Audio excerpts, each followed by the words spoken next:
Bismillahirrahmanirrahim. Assalamualaikum warahmatullahi wabarakatuh. Alhamdulillahirabbil alamin wa bihi nasta'inu ala umuri dunya waddin. Wassalatu wassalamu ala Rasulillah wa ala alihi wa sahbihi ajmain. Amma ba'd. Muslimin dan muslimat, azani Allah wa iyyakum. Kita bersyukur kepada Allah karena pada kesempatan malam hari ini kita dipertemukan oleh Allah di dalam majelis ilmu. Sama-sama kita belajar ilmu agama. Semoga Allah berkenan memberikan untuk kita ilmu yang bermanfaat. Amin ya rabbal alamin.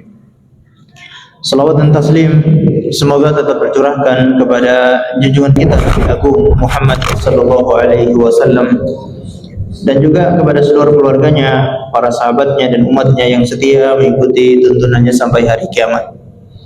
Kita lanjutkan pembacaan kitab Al-Usul Ats-Tsalatsah, 3 landasan utama yang harus dipahami dan diamalkan oleh setiap muslim agar dia selamat di dunia dan di akhirat, terutama ketika menghadapi pertanyaan malaikat di alam kubur.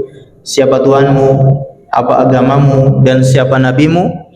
Kalau dia di dunia tidak menjalankan konsekuensi dari 3 landasan utama ini, maka dia sulit untuk menjawab pertanyaan-pertanyaan tersebut. Kalau tidak bisa menjawab pertanyaan malaikat tersebut, maka ancamannya adalah akan mendapatkan siksaan.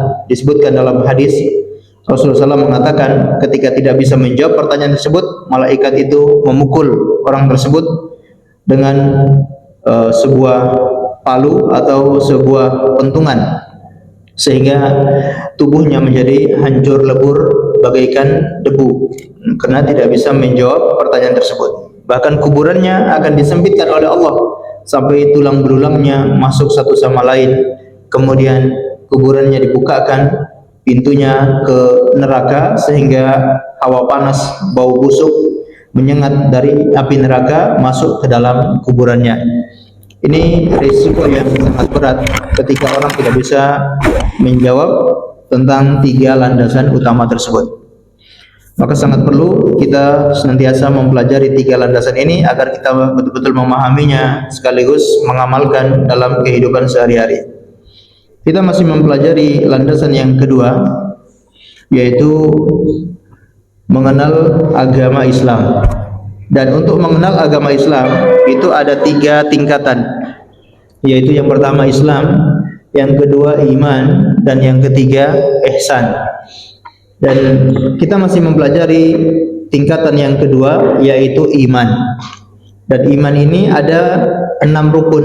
Yang pertama iman kepada Allah, yang kedua iman kepada kitab-kitabnya, yang ketiga atau yang kedua iman kepada para malaikat, yang ketiga iman kepada kitab-kitabnya, yang keempat iman kepada rasul-rasulnya, yang kelima iman kepada hari akhir, dan yang keenam iman kepada takdir baik dan takdir buruk. Insyaallah kita akan mempelajari rukun iman yang keempat, yaitu beriman kepada rasul-rasul Allah.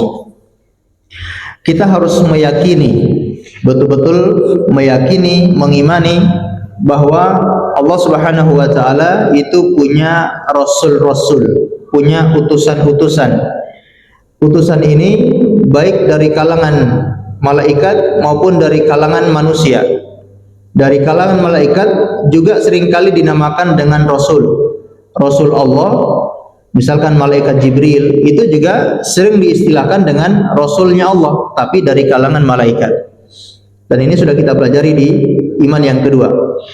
Adapun rasul yang kedua yaitu dari jenis manusia, yaitu dari para nabi, para rasul dari jenis manusia. Allah Subhanahu wa taala memilih dari sebagian banyak manusia ini, ada sebagian orang yang dijadikan nabi dan dijadikan rasul. Kita mengimani bahwa rasul ini dari jenis bashar, dari jenis manusia. Artinya tidak memiliki sama sekali ketuhanan, tidak memiliki rububiyah sama sekali. Dia hanya manusia biasa seperti kita. Dia tidur, dia makan, dia minum, dia menikah, dia punya anak, dia punya keturunan, seperti manusia biasa. Ini harus kita imani bahwa Rasul itu manusia biasa. Tidak ada tingkatan sampai rububiyah, tingkatan sampai menyamai Allah Subhanahu wa taala. Yang punya rububiyah hanya Allah saja. Hanya Allah yang menciptakan, hanya Allah yang memiliki alam ini, hanya Allah yang mengatur, termasuk hanya Allah yang mengetahui ilmu gaib. Para rasul ini manusia biasa, tidak pernah tahu tentang ilmu gaib kecuali yang diberitahu oleh Allah Subhanahu wa taala. Ada perkara-perkara gaib yang Allah beritahukan kepada para rasul melalui para malaikat. Nah, ini sudah tidak menjadi gaib lagi bagi orang tersebut atau bagi rasul tersebut. Kenapa? Karena sudah diberitahu oleh Allah Subhanahu wa taala. Kalau tidak diberitahu oleh Allah, maka rasul tersebut tidak memiliki ilmu gaib. Dan kita tahu Rasulullah sallallahu alaihi wasallam tidak pernah tahu ilmu gaib. Maka tidak benar ketika ada sebagian orang-orang yang berlebihan kepada Rasulullah. Mereka memuji Rasulullah, wa fika ilmul lauh, dan engkau memiliki ilmu tentang lauhul mahfud. Padahal lauhul mahfud ini rahasia Allah. Ini perkara gaib, hanya Allah saja yang tahu tentang semua takdir makhluk-makhluknya. Nah, ada penyair-penyair, dan ini termasuk berlebihan memuji Rasulullah, yaitu menganggap Rasulullah itu mengetahui ilmu gaib. Rasulullah kalau tahu ilmu gaib, maka tidak akan menimpa beliau kesulitan sedikit pun. Beliau akan terhindar dari keburukan-keburukan. Tapi nyatanya beliau juga kadang terkena keburukan. Ketika perang juga mengalami kekalahan. Kalau seandainya beliau tahu kalau perang ini mengalami kekalahan, maka kalau tahu ilmu gaib mendingan gak usah perang. Masalahnya beliau tidak mengetahui ilmu gaib, maka beliau berperang, akhirnya mendapatkan kekalahan, beliau mendapatkan serangan, termasuk beliau sampai terjatuh, beliau dipukul, wajah beliau terluka, gigi geraham beliau patah. Ini karena beliau tidak mengetahui ilmu gaib. Termasuk kisah yang masyhur dalam Sahih Muslim tentang kalung ibunda Aisyah radhiyallahu anha. Suatu ketika Rasulullah melakukan perjalanan bersama para sahabatnya, dan ketika itu beliau membawa istrinya ibunda Aisyah. Di tengah perjalanan mereka harus beristirahat, dan mereka beristirahat sebentar. Kemudian mereka ingin melanjutkan kembali perjalanan. Namun ketika ingin melanjutkan perjalanan, ternyata kalung ibunda Aisyah hilang. Maka Rasulullah SAW menahan semua pasukan. Semua pasukan tidak boleh berangkat. Semua pasukan harus mencari kalung ibunda Aisyah. Ini bentuk perhatian Rasulullah kepada istrinya. Beliau bertanggung jawab, beliau membantu istrinya untuk mencarikan kalung tersebut. Sampai tiba waktu subuh, kalungnya pun belum bertemu, belum diketemukan. Ini diantara sebab kenapa diturunkan ayat tentang tayammum. Karena ketika itu mereka singgah di tempat yang tidak ada sumber air. Begitu masuk waktu subuh, para sahabat merasa bingung, bahkan mereka seperti menyalahkan ibunda Aisyah. Gara-gara ibunda Aisyah kita semua tertahan, kita tidak bisa mendapatkan air untuk berwudu, untuk sholat subuh. Sampai mereka mendesak Abu Bakar, wahai Abu Bakar, ini gara-gara ibunda Aisyah. Abu Bakar pun datang kepada Aisyah, kemudian mencubit ibunda Aisyah, saking jengkelnya kepada ibunda Aisyah. Ini gara-gara ibunda Aisyah. Tapi ibunda Aisyah ketika itu beliau tidak bergerak sedikit pun, karena Rasulullah sedang tidur di pangkuan ibunda Aisyah. Maka Allah Subhanahu wa taala menurunkan ayatnya tentang tayammum. Masya Allah, ini keringanan. Ketika tidak mendapatkan air, kita boleh bertayamum dengan debu yang suci. Masya Allah. Baru para sahabat itu sadar, ternyata ini ada hikmahnya. Untung kalung ibunda Aisyah hilang, akhirnya kita mendapatkan keringanan, yaitu berupa tayamum. Dan ketika mereka mau pergi, ya, karena sudah tidak lagi ketemu, ternyata kalung tersebut berada di bawah untanya ibunda Aisyah. Untanya nggak kasih tahu. Ya, ketika orang-orang cari, untanya cuma diam. Ya, nah ini unta nggak kasih tahu ini. Dan ini bukti kalau Rasulullah itu tidak tahu ilmu gaib, ya. Bahkan beliau juga tidak pakai bantuan jin, memanggil jin, coba cari, enggak seperti itu. Atau minta air 1 gelas untuk dibacakan, kemudian dilihat di dalam 1 gelas air itu di mana kalung Ibunda Aisyah. Tidak seperti itu. Ini kerjaannya jin semua, ya. Rasulullah SAW tidak seperti itu. Beliau manusia biasa, sebagaimana manusia biasa tidak tahu ilmu gaib.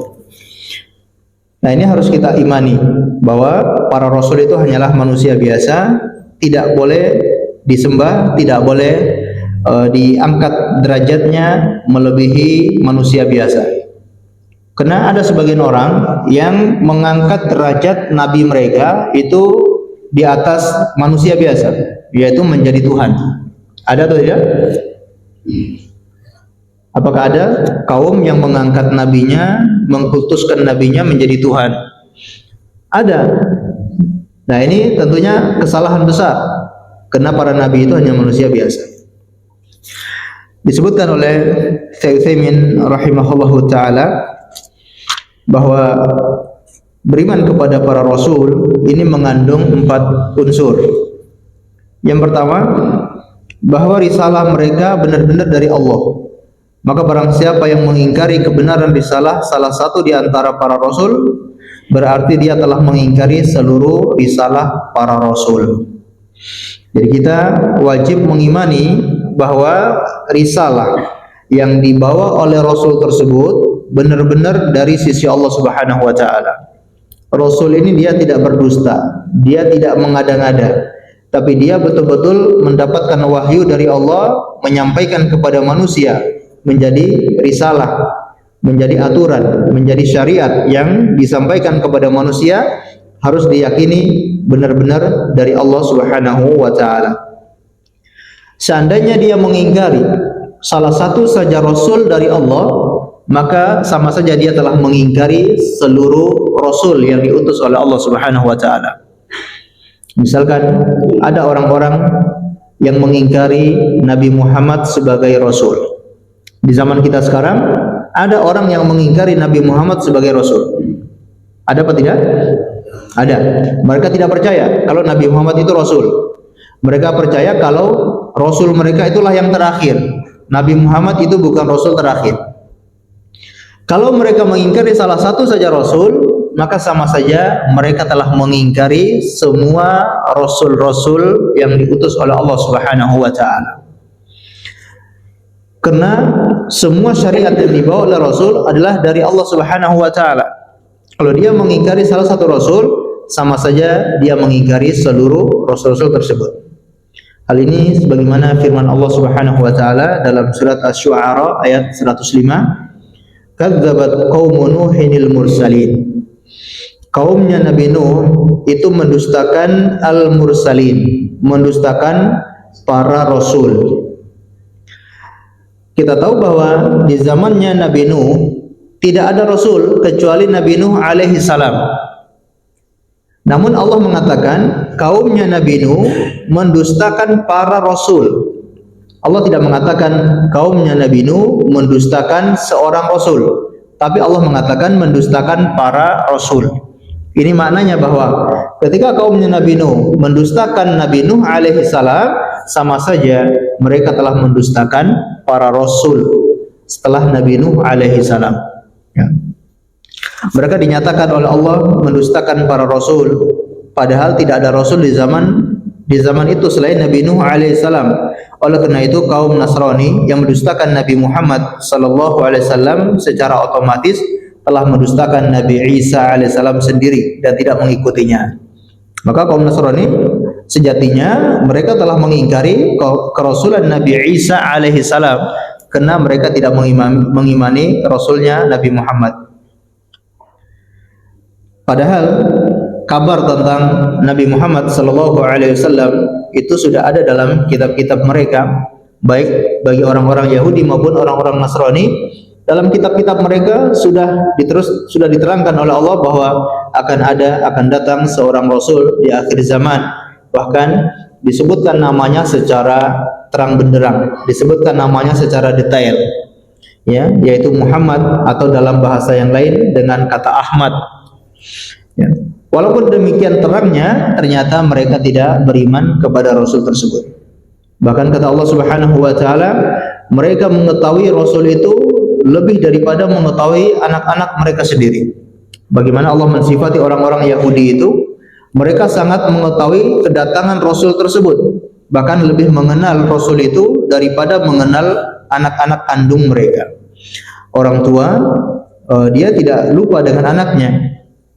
Dia selalu tahu hal-hal tentang anaknya. Dia tahu kebiasaan anaknya, dia tahu apa yang disukai oleh anaknya, dia tahu apa yang ada pada anaknya. Orang-orang Yahudi mengetahui tentang Nabi Muhammad lebih dalam, lebih mengetahui daripada mengetahui anak-anak mereka. Walau demikian, mereka tetap mengingkari Nabi Muhammad sallallahu alaihi wasallam. Ini kata Allah disebabkan karena dengki, karena rasa iri yang ada dalam hati mereka.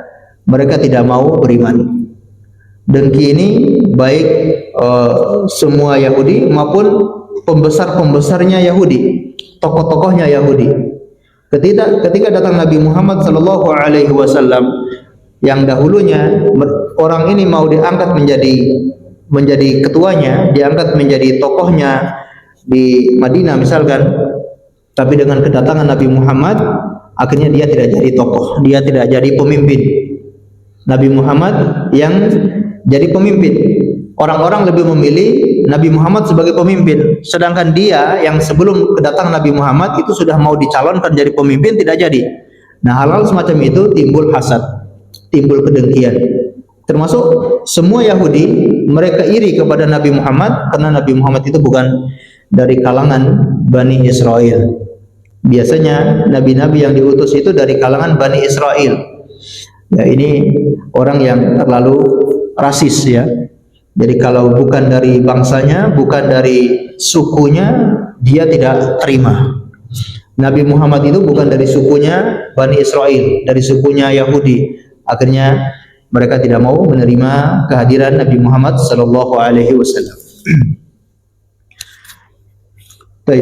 Jadi beriman kepada Rasul, yang pertama harus beriman kepada risalah yang dibawa oleh Rasul tersebut, bahwa itu betul-betul dari Allah Subhanahu wa taala. Yang kedua, beriman kepada nama-nama mereka yang telah kita ketahui, seperti Nabi Muhammad, seperti Nabi Ibrahim, seperti Nabi Musa, Nabi Isa, dan Nabi Nuh alaihi salam. Kalau disebutkan dalam Al-Quran nama-nama Nabi tersebut, maka kita wajib percaya kalau ada Nabi yang namanya Ibrahim. Kita wajib mengimani ada Nabi yang namanya Adam, ada Nabi yang namanya Musa, ada Nabi yang namanya Isa, ada Nabi yang namanya Nuh alaihi salam. Kita wajib mengimani seperti itu. Kenapa? Karena sudah dikasih tahu dalam Al-Quran atau dalam hadis ada Nabi yang namanya nama tersebut. Kalau kita mengingkari, contoh ada orang yang, saya tidak percaya kalau ada Nabi yang namanya Nabi Musa. Nah, kalau seperti itu sama saja dia mengingkari Al-Quran. Saya tidak percaya kalau Nabi ada namanya Nabi Ibrahim. Nah, kalau seperti itu berarti dia telah mengingkari Al-Quran. Kenapa? Al-Quran mengatakan ada Nabi yang namanya Ibrahim, kok kamu mengingkari? Ada Nabi yang namanya Musa, kok kamu mengingkari? Nah, ini sama saja dengan mengingkari Al-Quran. Jadi kita wajib mengimani setiap nama-nama yang disebutkan secara terperinci. Kelima Rasul ini adalah ulul azmi dari para Rasul. Allah Subhanahu wa ta'ala menyebutkan mereka dalam surat Al-Ahzab. Nama-nama yang tadi disebutkan, ini sebagian nama yang tadi kita sebutkan, yaitu Rasul ulul azmi. Wa id akhadna minan nabiyyina mitsaqahum wa minka wa min Nuhi wa Ibrahim wa Musa wa Isa bin Maryam. Dan ingatlah ketika kami mengambil perjanjian dari nabi-nabi dari kamu sendiri. Wa minka wa min Nuhin, dan nabi dari Nuh, wa Ibrahim, dan Ibrahim, wa Musa, wa Isa ibni Maryam. Ini Allah sebutkan nama-nama nabi ataupun rasul yang secara khusus ya. Ini menunjukkan mereka ini punya keistimewaan lebih dibandingkan nabi dan rasul yang lain. Nabi Nuh, Nabi Ibrahim, Nabi Musa, Nabi Isa dan Nabi Muhammad sallallahu alaihi wasallam mereka dinamakan Rasul Ulul Azmi. Rasul yang memiliki tekad yang kuat, memiliki kesabaran yang kuat di dalam menghadapi kaumnya. Kalau kita lihat bagaimana kesabaran Nabi Nuh alaihi salam dalam mendakwahi kaumnya, 950 tahun beliau habiskan untuk berdakwah, tapi yang beriman hanya sekitar 80 orang yang ikut bersamanya di dalam kapal beliau. Bayangkan yang ikut di satu kapal itu ya berapa manusia? Ya, hanya 80-an disebutkan. Dan itu kebanyakan juga dari keluarganya Nabi Nuh alaihi salam. Oleh karena itu Nabi Nuh ini dijuluki bapak yang kedua, bapaknya manusia yang kedua. Karena ketika banjir besar di zamannya Nabi Nuh, seluruh manusia punah, kecuali dari keturunan Nabi Nuh alaihi salam. Beliau dijuluki bapaknya manusia yang kedua. Tapi bagaimana kesabaran beliau? Ya, kalau kita lihat kesimpulan dari dakwah Nabi Nuh alaihi salam, yaitu ada dalam surat Nuh. Allah sebutkan satu surat khusus yang berbicara tentang perjalanan dakwah Nabi Nuh alaihi salam.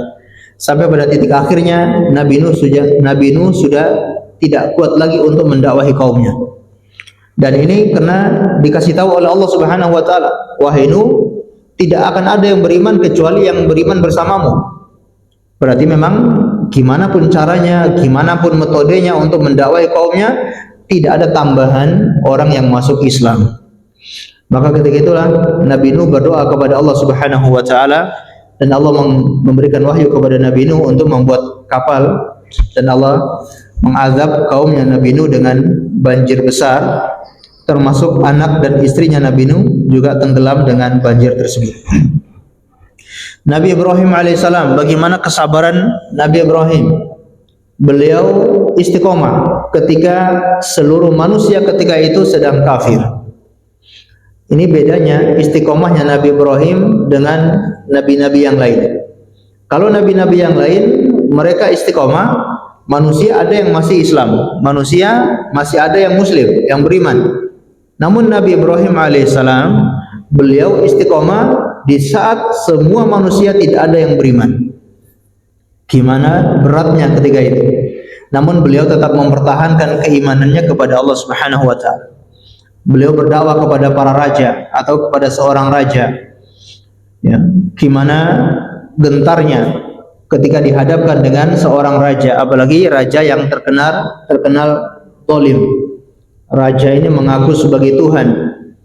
Maka Nabi Ibrahim membantah, kalau engkau mengaku sebagai Tuhan, maka Tuhanku bisa menghidupkan dan bisa mematikan. Apakah kamu bisa menghidupkan dan mematikan? Raja ini mendatangkan dua orang, kemudian satu orangnya dia bunuh, satu orangnya dia biarkan hidup. Nah, ini hanya akal-akalan saja. Oh, ini saya bisa menghidupkan, saya bisa mematikan. Ini saya matikan, ini saya hidupkan. Ini saya biarkan hidup. Nah, sebetulnya bukan itu maksud Nabi Ibrahim, tapi dia membuktikan dengan cara dengan cara yang licik, ya, begitu. Maka Nabi Ibrahim mengatakan, baik kalau begitu tidak masalah. Pertanyaan yang kedua, kalau kamu mengaku sebagai Tuhan, Tuhanku menjalankan matahari dari timur ke barat. Silakan kalau kamu Tuhan, jalankan matahari dari barat ke timur. Fabuhital ladzi kafar. Maka raja itu, orang kafir itu pun terdiam, terbungkam, tidak bisa membantah, menjawab sedikit pun. Kalah argumen, kalah hujah. Ya, kalau mengaku sebagai Tuhan, coba datangkan matahari dari barat ke timur. Ya, nggak akan mampu. Ini hanya Allah yang mampu. Ini hak rububiyahnya Allah. Tidak ada manusia. Bahkan Tuhan manapun yang disembah oleh manusia selain Allah tidak bisa mampu untuk melakukan rububiyahnya Allah Subhanahu wa taala. Tapi masalahnya kok disembah gitu. Itulah kesalahan manusia. Manusia menyembah Tuhan selain Allah yang tidak bisa melakukan sesuatu kecuali Allah. Kok bisa-bisanya disembah? Nah, oleh karena itu orang-orang musyrikin, ya, mereka percaya tentang rububiyah Allah, tapi mereka terjatuh dalam uluhiyahnya Allah, percaya Allah yang menciptakan, Allah yang mengatur alam semesta ini, tapi mereka terjatuh dalam uluhiyah, tidak menyembah hanya kepada Allah saja, melainkan mereka menyekutukan Allah Subhanahu wa taala. Nabi Ibrahim alaihissalam ketika membantah raja kafir ini, karena raja ini terdiam, akhirnya tidak bisa membalas dengan argumen, yang ada membalas dengan kekerasan, dengan otot. Kalau tidak bisa dengan otak, maka yang kedua dengan otot. Nah, ini kan orang kalau sudah kalah seperti itu, nggak bisa jawab, ya udah dengan kekuatan. Raja ini perintahkan manusia, perintahkan rakyatnya untuk mengumpulkan kayu bakar. Kemudian menghasut manusia, mengumpulkan kayu bakar. Ini Nabi Ibrahim pemecah belah umat. Nabi Ibrahim merubah ajaran nenek moyang. Nabi Ibrahim berbagai isu, berbagai tuduhan-tuduhan dipropagandakan kepada masyarakat. Akhirnya mereka semua benci kepada Nabi Ibrahim, dan semuanya mengumpulkan kayu bakar. Mengumpulkan kayu bakar disebutkan bukan hanya 1 hari 2 hari, tapi berbulan-bulan. Gimana banyaknya kayu itu? Sudah dikumpulkan berbulan-bulan. Bahkan ada seorang wanita, atau ada seorang wanita yang sakit, dia bernadar, kalau saya sembuh, saya akan mengumpulkan kayu bakar untuk membakar Nabi Ibrahim. Ketika kayu bakar itu sudah dikumpulkan, lalu dibakarkan, ya dinyalakan api di kayu tersebut. Gimana api unggun itu yang sangat besar, orang-orang pun tidak berani mendekat, ya saking panasnya. Mereka melempar Nabi Ibrahim ke tengah-tengah api tersebut. Ya ini Masya Allah, gimana kesabaran Nabi Ibrahim, dia harus dibakar. Mereka menggunakan semacam ketapel dari jauh, kemudian melempar Nabi Ibrahim ke tengah-tengah api. Namun ini mukjizatnya beliau. Allah Subhanahu wa taala berfirman kepada api, ya naru kuni bardan wa salaman ala Ibrahim. Wahai api, jadilah engkau dingin dan berilah keselamatan kepada Nabi Ibrahim. Sampai kayu tersebut habis terbakar, namun Nabi Ibrahim tetap utuh, ya, tidak tersentuh, tidak terbakar oleh api sama sekali. Melihat itu kan harusnya mereka beriman. Oh, ini berarti kan betul-betul ini Nabi Ibrahim itu bukan orang sembarangan. Ini Nabi Ibrahim ini berarti memang utusan Allah. Melihat mukjizat seperti itu harusnya kan beriman. Tapi kena kesombongan, ya, keangkuhan. Melihat mukjizat yang nyata itu, mereka harus mengusir Nabi Ibrahim dari kampungnya. Maka Nabi Ibrahim harus pergi dari kampungnya. Dia pergi ke Mesir, ya, ketemu dengan Sarah istrinya, akhirnya menikah dengan Sarah tersebut. Akhirnya menghadapi raja yang dolim lagi. Dia raja tersebut yang jelalatan, melihat wanita-wanita cantik, dia harus rebut, termasuk Ibunda Sarah yang sangat cantik ketika itu. Dia ingin merebutnya, namun Allah SWT menolong Ibunda Sarah. Akhirnya raja tersebut menghadiahkan kepada Ibunda Sarah Ibunda Hajar. Hajar ini seorang budak dari Kiptiyah, yaitu dari suku di Mesir, suku Kipti, yang memang disebutkan berkulit hitam, ya. Budak berkulit hitam yang dihadiahkan kepada Ibunda Sarah. Dan pada akhirnya mereka berjalan ke negeri Madian, yaitu negeri Palestina. Akhirnya Allah SWT karuniakan kepada Nabi Ibrahim seorang anak dari pernikahannya bersama Ibunda Hajar. Taib. Dan inilah kesabaran Nabi Ibrahim alaihissalam, ya. Tidak sampai di situ, beliau diperintahkan untuk menyembelih anaknya. Beliau diperintahkan untuk meninggalkan anaknya di tengah gurun, di padang pasir, tidak ada tanaman, tidak ada minuman. Namun semua itu beliau lakukan. Kesabaran yang luar biasa dari Nabi Ibrahim alaihissalam. Nabi Musa alaihissalam, nah, siapa yang tidak mengenal Nabi Musa? Bagaimana kesabaran Nabi Musa menghadapi Bani Israel? Ya, Nabi Musa menghadapi Fir'aun butuh kesabaran. Dia harus lari dari negeri Mesir untuk mencari perlindungan.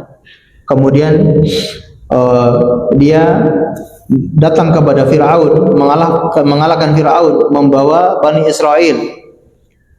Ketika Nabi Musa sudah berhasil membawa Bani Israel melewati kejaran Fir'aun sampai di lautan yang di seberangnya, lalu Allah perintahkan kepada Nabi Musa untuk membawa Bani Israel masuk ke dalam Palestina. Namun Bani Israel tidak mau ikut Nabi Musa.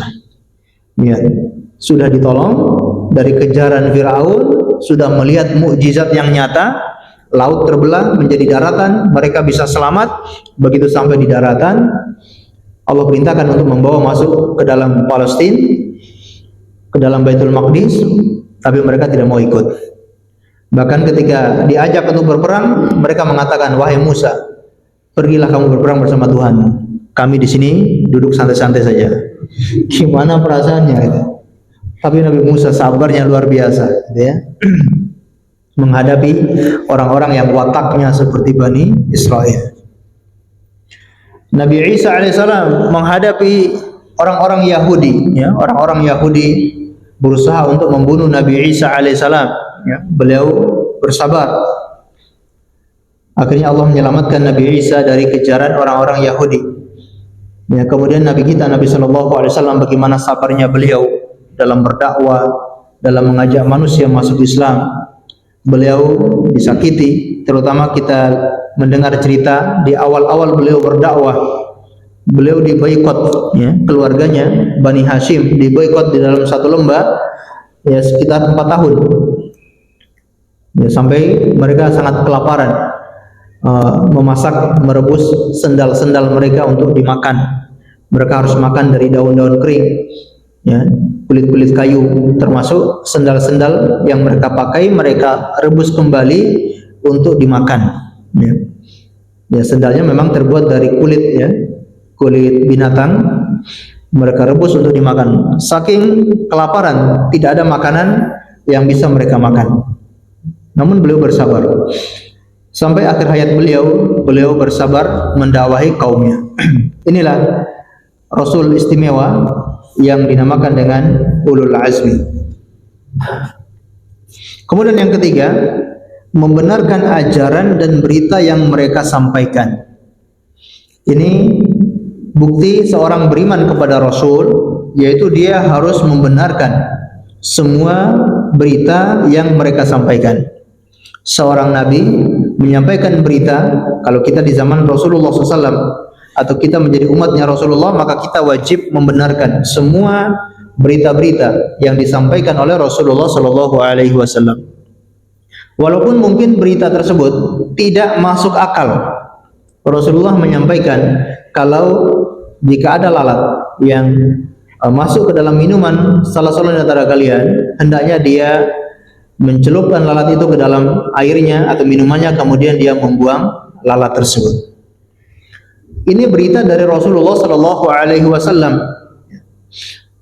Walaupun kelihatannya tidak masuk akal, lalat yang sudah masuk malah disuruh untuk mencelupkan kembali. Tapi ini dari Rasulullah, maka kita wajib percaya. Di zaman itu mungkin orang tidak punya alat untuk meneliti. Nah, begitu di zaman kita sekarang ada orang yang meneliti, ternyata memang shadaqah Rasulullah, benar perkataan Rasulullah. Ternyata satu sayapnya mengandung obat dan satu sayapnya mengandung virus penyakit, gitu ya. Masya Allah. Dan Allah menciptakan hewan seperti lalat ini memang spesial untuk hal-hal yang kotor. Maka Allah pun melengkapi, ada penawarnya dari tubuh lalat itu sendiri. Satu sayapnya mengandung virus penyakit dan satu lagi mengandung penawarnya. Ketika terkena penyakit dari satu sayapnya, maka ketika dicelupkan satu sayapnya lagi, maka itu menjadi penawar, penetral, ya, dari virus tersebut. Masya Allah. Belum lagi perkara-perkara yang akan datang, ya. Misalkan Rasulullah SAW menyampaikan akan keluar api dari negeri Hijaz. Akan keluar api dari negeri Hijaz, yang mana api ini akan menyinari punuk-punuk unta di daerah Busra, daerah Syam, ya, Syria dan seterusnya. Dan ini terbukti. Beliau sampaikan di masa beliau kalau nanti akan keluar api dari negeri Hijaz, dan api ini saking besarnya cahayanya bisa menyinari sampai ke daerah Syam, sampai daerah Busra. Dan itu terbukti di tahun 604 Hijriah. Di tahun 600 Hijriah, di zamannya Imam An-Nawawi. Imam An-Nawawi beliau menceritakan kalau beliau menyaksikan ya cahaya tersebut. Ya, beliau termasuk saksi hidup ketika itu. Di tahun 604 Hijriah ada keluar api dari negeri Hijaz, yaitu dari Madinah yang disebut dengan Harrah Syarqiyah. Harrah Syarqiyah di Madinah. Harrah Syarqiyah itu seperti batu-batu cadas ya, hitam. Di daerah timur di kota Madinah, disitulah tempat keluarnya api. Dan sebelumnya terjadi gempa bumi selama 3 hari berturut-turut ya, kemudian keluar api tersebut. Terbukti ya, berita dari Rasulullah SAW. Atau beliau menyampaikan, kalian akan memerangi suatu kaum yang matanya sipit. Mereka akan mengalahkan kalian dan nanti kalian pun akan mengalahkan mereka. Dan ini pun terbukti. Kalian akan memerangi kaum yang matanya sipit, yaitu akhirnya kaum muslimin diserang oleh kaum Mongol ya, kaum Mongol yang matanya sipit. Kaum Mongol ini mengalahkan kaum muslimin ya. Mereka masuk ke kota Baghdad lalu mengalahkan kaum muslimin, bahkan menyembelih kaum muslimin ya sekitar 3 juta orang. 3 juta orang kaum muslimin yang disembelih oleh kaum Mongol. Kemudian pada zamannya Syekhul Islam Ibnu Taimiyah rahimahullah, kaum Mongol ini ya, atau kaum Tartar ini akhirnya berhasil dipukul mundur oleh kaum muslimin. Termasuk Syekhul Islam Ibnu Taimiyah menjadi saksi hidup ketika itu. Beliau ikut berperang untuk melawan kaum Mongol, kaum atau tentara Tartar. Masya Allah ya, ini berita dari Rasulullah SAW dan menjadi kenyataan. Maka kita wajib meyakini semua berita yang disampaikan oleh Rasulullah SAW, tidak ada keraguan sedikit pun. Tapi dengan syarat hadisnya harus sahih. Jangan sampai ternyata ada berita dari Nabi SAW akan terjadi begini-begini, tapi diteliti ternyata hadisnya tidak sahih, hadisnya hadis yang dhaif atau mungkin hadis yang palsu. Maka seperti ini tidak boleh kita benarkan. Yang harus kita benarkan tadi adalah yang hadisnya sudah terbukti sahih, baru itu bisa dijadikan landasan dan patokan untuk dibenarkan. Namun kalau hadisnya dhaif, tidak boleh kita benarkan. Kemudian yang keempat, mengamalkan syariat Rasul yang diutus kepada kita, yaitu Nabi Muhammad SAW yang diutus kepada seluruh manusia, yaitu menjadi umat beliau. Maka wajib mengamalkan syariatnya Rasulullah SAW. Allah Subhanahu wa taala berfirman, "Fala wa rabbika la yu'minuna hatta yuhaqqimuka fima shajara bainahum, thumma la yajidu fi anfusihim harajan mimma qadaita wa yusallimu taslima." Dalam surat An-Nisa ayat 65. Maka demi Tuhanmu, mereka pada hakikatnya tidak beriman sehingga mereka menjadikanmu sebagai hakim dalam perkara yang mereka perselisihkan.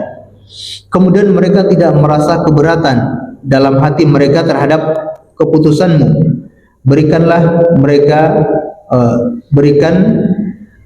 kamu berikan dan mereka menerima dengan sepenuhnya, dengan pasrah. Baik. Dalam ayat ini Allah sebutkan tidak akan beriman sampai menjadikan Nabi Muhammad sebagai hakim ketika ada perselisihan.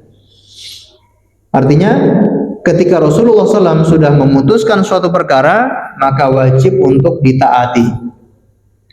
Nabi Muhammad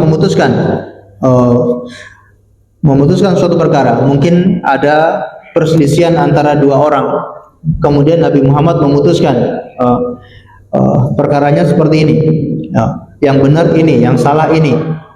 Misalkan ada contoh, ada 2 orang sahabat yang bersengketa masalah irigasi lahan, penyiraman lahan mereka. Jadi di zaman dahulu di Madinah kalau turun hujan ada beberapa tempat yang memang akan tergenang air, ya. Ya bisa diibaratkan seperti danau kecil. Nah, danau kecil ini bisa dijadikan untuk perairan, untuk penyiraman tanaman. Ketika dua orang sahabat ini bersengketa masalah penyiraman tanaman, ya artinya rebutan. Yang satu pengen lebih dulu, yang satu juga pengen lebih dulu. Tidak ada yang mau ngalah. Akhirnya mereka mengadu kepada Rasulullah Shallallahu Alaihi Wasallam. Maka beliau memutuskan, salah satu sahabatnya, kamu silakan sirami kebunmu. Ketika semuanya sudah basah, sudah tersirami, maka kamu biarkan air biar mengalir ke kebun tetanggamu. Ternyata tetangganya tadi atau temannya tadi tidak terima. Wahai Rasulullah, engkau memutuskan demikian, apakah karena dia ini termasuk saudaramu atau termasuk keluargamu? Mendengar hal itu beliau sangat marah, ya. Dan ini menjadi sababun nuzul turun ayat ini. Jadi gara-gara ini Allah SWT menurunkan ayat, tidak akan beriman sampai mereka betul-betul menjadikanmu sebagai hakim. Ketika engkau sudah memutuskan suatu perkara, maka harus mereka terima dengan lapang dada. Tidak boleh ada sesuatu di dalam dadanya. Tidak boleh ada bantahan ketika sudah diputuskan oleh Rasulullah SAW. Maka beliau marah dan mengatakan, silakan engkau sirami kebunmu sampai meluber, ya, dan jangan kasih ke tetanggamu. Ya, ini ada orang-orang yang atau ada contoh dari sahabat yang bersengketa di zaman Rasulullah dan tidak mau menerima keputusan Rasulullah SAW. Nah, kita wajib mengamalkan semua syariat yang diputuskan oleh Rasulullah SAW. Kemudian kata Syekh Utsaimin, beriman kepada para rasul memberikan buah yang sangat baik, ya. Di antara manfaat kita beriman kepada rasul, yang pertama adalah mengetahui besarnya rahmat Allah Subhanahu wa taala. Dengan beriman kepada rasul, kita percaya dan tahu betapa besarnya rahmat Allah kepada manusia. Allah tidak membiarkan manusia begitu saja dalam mencari jalan keselamatan. Tapi Allah mengutus para nabi, para rasul untuk menyampaikan kepada manusia kebenaran, untuk menunjukkan manusia ke jalan yang benar. Ini karunia Allah yang besar. Allah tidak membiarkan manusia dalam kegelapan, tapi Allah memberikan para rasul, memberikan keterangan kepada para rasul untuk dibacakan kepada manusia agar manusia mendapatkan petunjuk. Kemudian bersyukur atas nikmat Allah yang besar ini, ya. Dengan kita beriman kepada Rasul, akhirnya bertambah rasa syukur kita kepada Allah.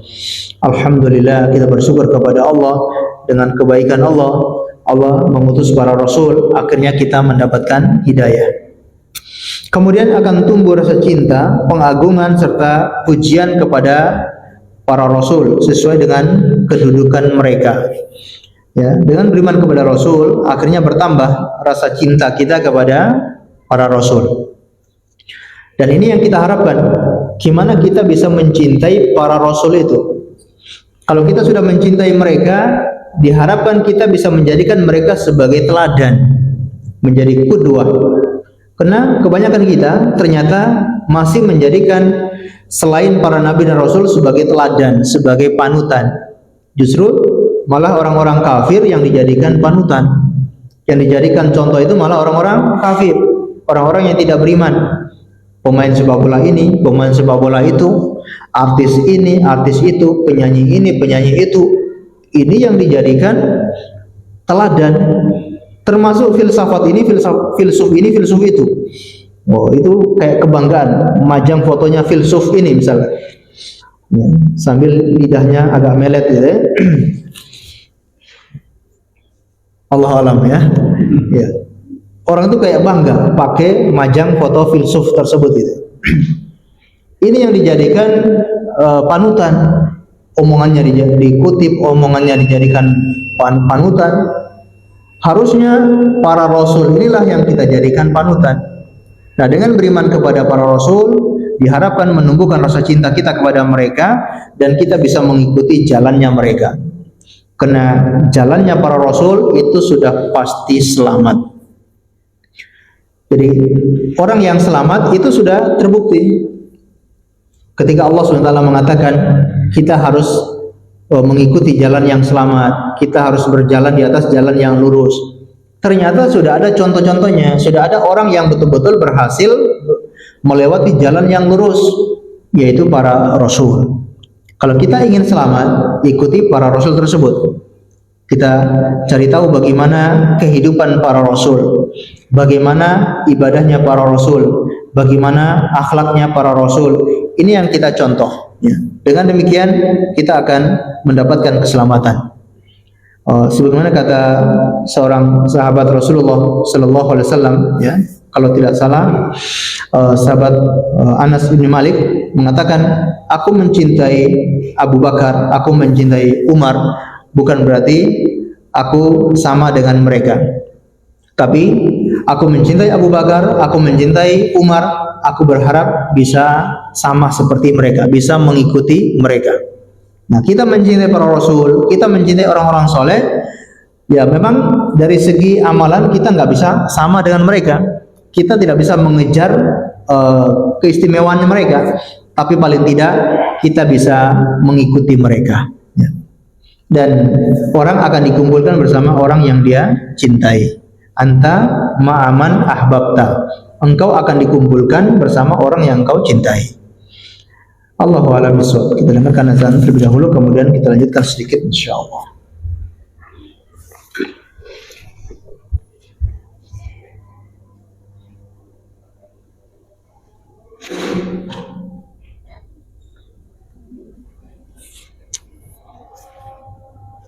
Allahu Akbar,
kaum muslimin dan muslimat, azani Allahu wa iyyakum.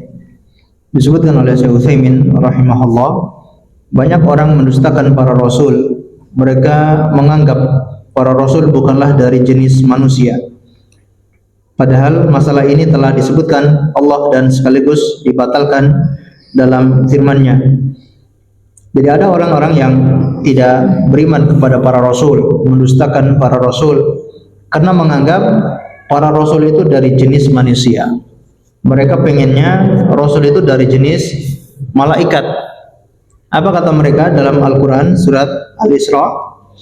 Wa ma mana'an nasa ay yu'minu idja'ahumul huda illa an qalu aba'athallahu basharar rasula qul law kana fil ardi malaikatun yamshuna mutma'innina lanazzalna 'alaihim minas sama'i malakar rasula. Dan tidak ada sesuatu yang menghalangi manusia untuk beriman tatkala datang petunjuk kepada mereka kecuali perkataan mereka, adakah Allah mengutus seorang manusia menjadi rasul? Katakan, kalau seandainya ada malaikat-malaikat yang berjalan sebagai penghuni di bumi, niscaya kami turunkan dari langit kepada mereka seorang malaikat menjadi rasul. Ya, seorang malaikat. Malaikat itu seorang ya, atau sesosok malaikat lah gitu ya. Kalau seorang malaikat kayak nggak nyambung ya. Malaikat bukan orang gitu. Sesosok malaikat. Nah ini Allah bantah kepada orang-orang kafir itu yang mereka request kepada Allah. Kalau Allah mau mengutus rasul, ya harusnya Allah mengutus malaikat sebagai rasul, bukan manusia. Anggapan mereka manusia ini kan sama seperti kita. Dia juga berjalan di pasar, dia juga makan, dia juga minum. Kalau ini tidak layak jadi rasul. Maunya mereka harusnya dari kalangan malaikat.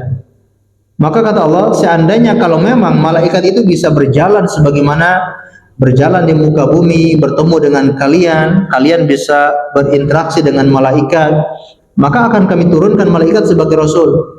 Masalahnya kalau rasul itu dari kalangan malaikat, kalian malah kesulitan. Ini karunia Allah, nikmat Allah mengutus rasul dari kalangan kalian sendiri, dari kalangan manusia itu sendiri, untuk mempermudah kalian ketika berinteraksi. Kalau manusia ketemu manusia itu kan mudah dipahami, ya, enak untuk diajak bicara misalkan, kelihatan. Ini malaikat kalau dijadikan rasul, gimana? Malaikat ini menyampaikan kepada manusia, ya, baru dengar suaranya mungkin langsung kabur. Tiba-tiba kok ada suara, ini apa ini? Oh, langsung kabur gitu ya. Sebagaimana Rasulullah SAW ya, pertama kali juga kaget ketika mendapatkan wahyu dari malaikat Jibril ya, sampai gemetar hebat. Ini kita sok-sokan ya, atau orang-orang kafir ini sok-sokan pengennya rasul dari malaikat. Rasulullah SAW gimana sulitnya ketika menerima wahyu. Beliau sampai berkeringat.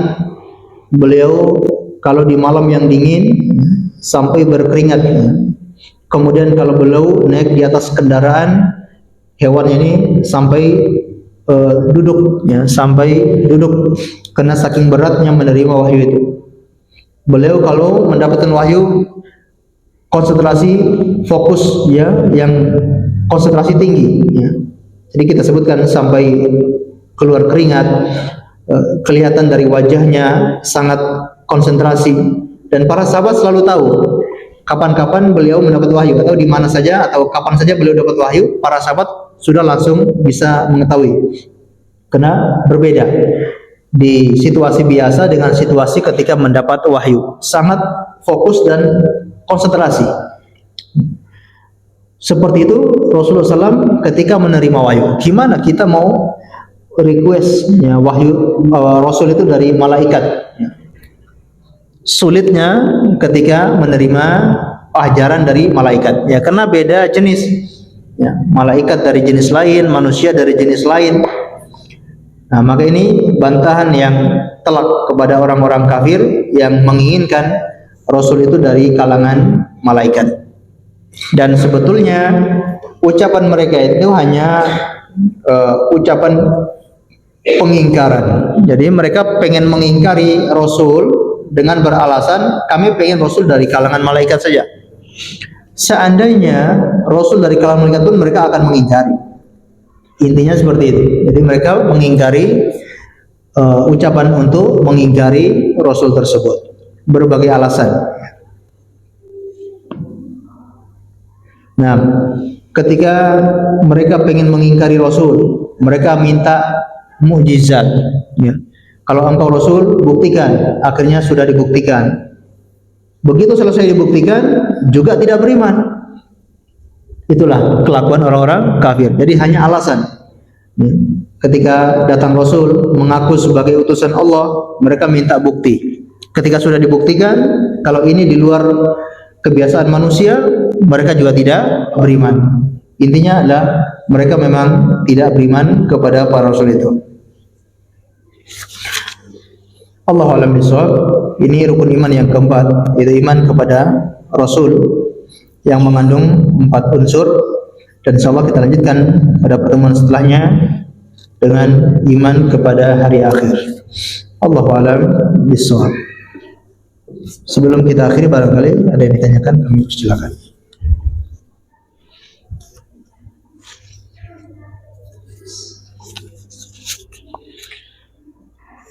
Sama insyaallah kita akhiri dengan membaca doa kafaratul majlis. Subhanakallahumma bihamdika asyhadu an la ilaha illa anta astaghfiruka wa atubu ilaik. Wa sallallahu ala nabiyyina Muhammad wa ala alihi wa sahbihi wasallam. Terima kasih atas segala perhatiannya. Mohon maaf atas segala kekurangannya. Assalamualaikum warahmatullahi wabarakatuh.